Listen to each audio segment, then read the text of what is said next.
L'aide d'alarme des États-Unis peut être comprise à deux ou trois niveaux. D'abord, il manifeste son soutien vis-à-vis de la RDC par rapport aux atrocités commises à l'est du pays, ce qui est une bonne chose en tant que partenaire de la RDC. Mais le deuxième niveau de la compréhension de cette sonnette, c'est qu'il y a un jeu de ping-pong qui ne dit pas son nom, ou si vous voulez bien, une hypocrisie diplomatique dans la mesure où les États-Unis en tant que grande puissance d'un côté, mais aussi partenaire privilégié du Rwanda de l'autre. Or, nous connaissons bien au regard des rapports des experts des Nations Unies et tout autre rapport, indexant le Rwanda comme l'un des pays qui soutient les M23, les États-Unis ne devraient pas se limiter seulement à dire ou à condamner ces atrocités commises par les M23. Faudrait-il que les États-Unis, tout en condamnant les responsables du M23, devraient aussi condamner le Rwanda,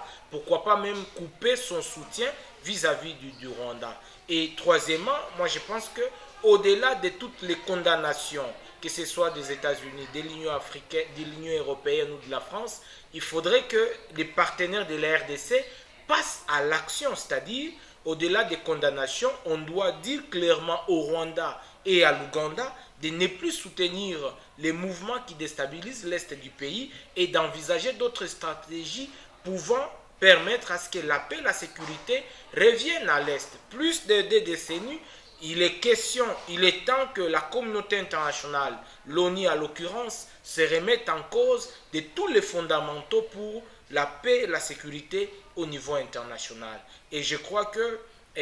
la RDC doit continuer et à compter sur elle-même, mais à continuer à faire cette pression diplomatique vis-à-vis de tous les États qui soutiennent les M23 d'un côté et le Rwanda pour que la paix et la sécurité reviennent à l'est du pays.